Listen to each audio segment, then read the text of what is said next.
waa hedduu jedhame anis qooda kan koo waa jedhuu modhiisu dubbadhee baafadhee gubaan garaacha koo yoo kanaaf hir'isu waa jennus waa jedhan callisnus nu dhiisan isa waa dubbate lubbuu dhabamsiisan sodaanneen callisnu hadhas yoo kaduunu akka haacee sanitti dubbannee baafannaa baannee qabriin buune. Nafxanyaan diina Oromooti, kaleessas diina Oromooti, hardhallee diina Oromooti, gara fuulduraattis diina Oromooti. Goota faarsuu fedhee dubbachuu eegalee garuu maal jedhee jalqabee maal jedhee goolaba waan jedhu wallaalee akka isaa bareechee dubbachuun na dhibe sooressa jechoota sanaaf jecha dhabe yoo itti xiqqaates garuu hin callisu seenaa gootaa dhossee goota hin salphisu hayyuu akka cabbitti yandoo jechaa roobsu anis itti tiifsa hamma dandeettii koo jecha isa ibsu. Goota goonni dhalchee iddaa akka sonsaa jechoota hadhaa'oo alagatti roobsaa sagalee kiiloleen saba isaa bohaarsa. Qubee fi qubeedhaan birsagaan funaanee jechoota filatee quuqaa saba isaa yeedaloon bareechee lallabee dubbate. Waltajjii rabbayee diinatti geerare naasuun maganeessa diina nu darare. Haaceen ibsoo sabaa ture dungoo Oromoonni dukkanatti ibsatu maandeellaa Oromooti kan dhugaaf falmatu.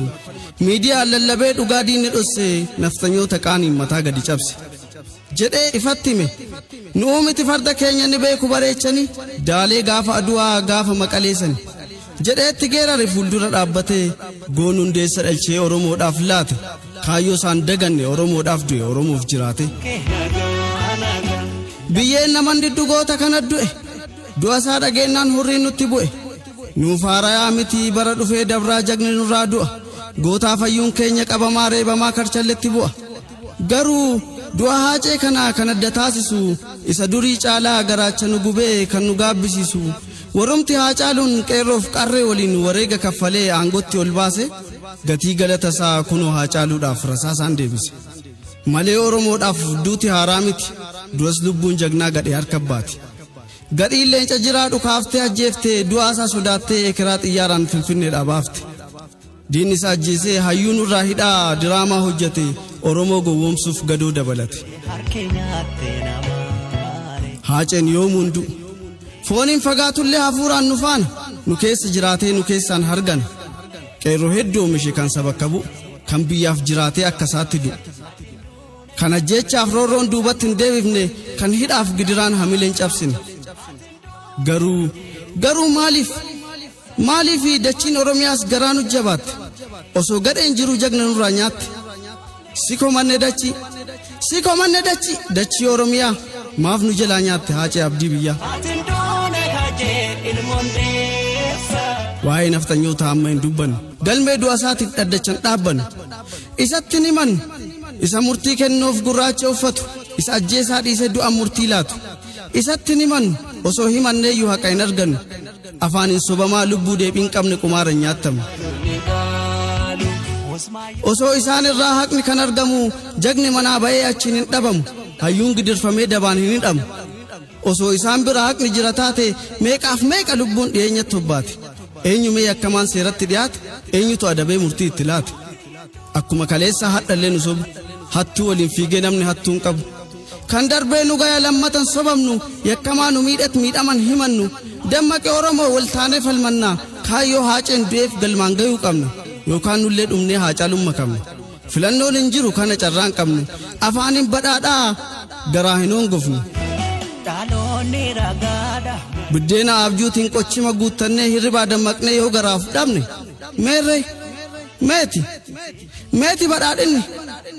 meeti badhaadhinni Oromoon badhaadhuuf diinatti da'amu meeti hayyuu badii malee hidha dararamu rasaasa diinarraa nutti dhukaafamu moo imimmaan haadholii laphee irraa yaa'ee dhiigatti makamu kanaan ala hin jiru wanni nu badhaan inni hunduu beeku haqni soban taane. Idaamuu jedhaa afaanin nu sobu garuu nu hir'isuuf rasaasaan nu gobu badhaadhinni Oromoon diinatti da'amee badhaadhu haa turu kan dura badhaadhee dureeyyii Oromoo irratti duulanii hongessutu jiru. Olka'ee Oromoo salphannee maal teenna gaafa bilisoomne balatsaguun kenna abjuu hiikkaan qabne warri nutti himu afaanin nu sobaa kaayyoo nafxanyootaa galmaan gayuuf deemu duunee dhumna malee kaayyoon meelii nurratti hin hojjetu osoo lubbuun jirru siidaan bulguu sanaa dachii Oromiyaa irra hin dhaabbatu. Maaliif kana jetteef yoo kan lubbuun baatu ammas deebee jedha kaayyoon nafxanyootaa nurratti hin hojjetu siidaan hattuu seenaa dachii Oromiyaa irra hin dhaabbatu.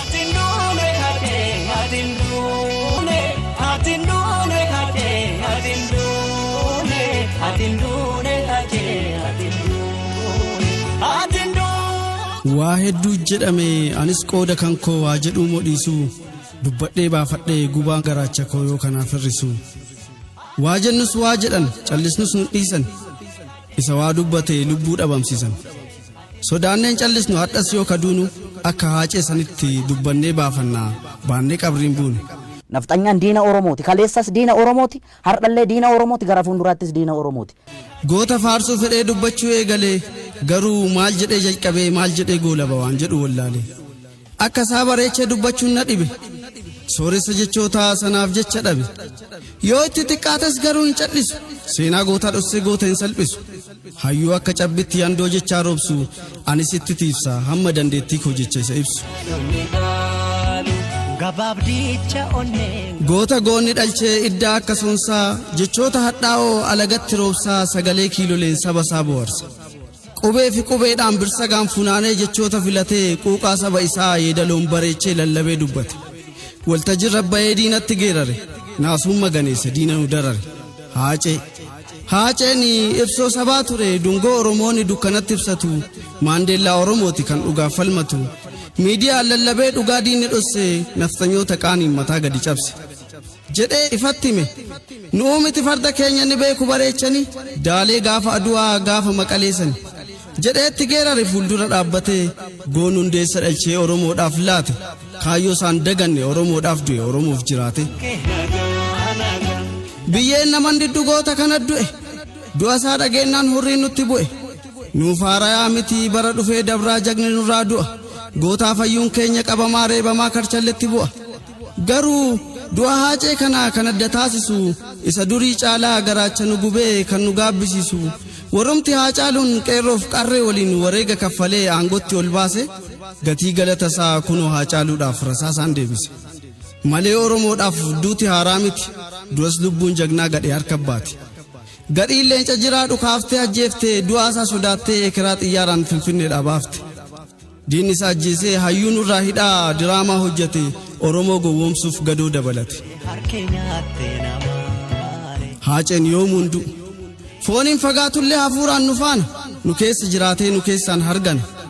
Qeerroo hedduu oomishe kan saba qabu kan biyyaaf jiraatee akka isaatti du'u. Kan ajjeechaaf roorroon duubatti hin deebifne kan hidhaaf gidiraan hamileen cabsine. Garuu maaliif dachiin Oromiyaas garaa nu jabaatte osoo gadheen jiru jagna nurraa nyaatte. Sikomanne dachii Oromiyaa maaf nu jalaa nyaatte haacee abdii biyyaa. Waa'ee nafxanyoota amma hin dubbanne galmee du'a isaatiif dhaddachan dhaabbanne isatti himannu isa murtii kennuuf gurraacha uffatu isa ajjeesaa dhiisee du'a murtii laatu isatti himannu osoo himanneeyyuu haqa hin argannu. Afaanin sobamaa lubbuu deebiin qabne qumaara nyaattamu. Osoo isaan irraa haqni kan argamu jagni manaa ba'ee achiin hin dhabamu hayyuun gidirfamee dabaan hin hidhamu. Osoo isaan bira haqni jira taate meeqaaf meeqa lubbuun dhiyeenyatti hobbaate. Eenyumee yakkamaan seeratti dhiyaate eenyutu adabee murtii itti laate. Akkuma kaleessa hadhallee nu sobu hattuu waliin fiigee namni hattuu hin qabu. Kan darbee nu gaya lammatan sobamnu yakkamaa nu miidhaman himannu. Dammaqee Oromoo waltaanee falmannaa kaayyoo haaceen du'eef galmaan gayuu qabna yookaan nullee dhumnee haacaaluun makamna. Filannoon hin jiru kana carraan qabnu afaanin badhaadhaa garaa hin hongofnu. Buddeena abjuutiin qochima guuttannee hirribaa dammaqnee yoo garaaf dhabne meerree meeti badhaadhinni Oromoon badhaadhuuf diinatti da'amu meeti hayyuu badii malee hidha dararamu. Rasaasa diinarraa nutti dhukaafamu moo imimmaan haadholii laphee irraa yaa'ee dhiigatti makamu. Kanaan ala hin jiru wanni nu badhaan inni hunduu beeku haqni soban taane. Ida'amuu jedhaa afaanin nu sobu garuu nu hir'isuuf rasaasaan nu gobu. badhaadhin Oromoon diinatti daame badhaadhu haa turu kan dura badhaadhee dureeyyii Oromoo irratti duulanii hongeessutu jiru. Olka'ee Oromoo salphannee maal teenna gaafa bilisoomne balatsaguun kenna. Abjuu hiikkaan qabne warri nutti himu afaanin nu sobaa kaayyoo nafxanyootaa galmaan gayuuf deemu. Duunee dhumna malee kaayyoon Minilikii nurratti hin hojjetu.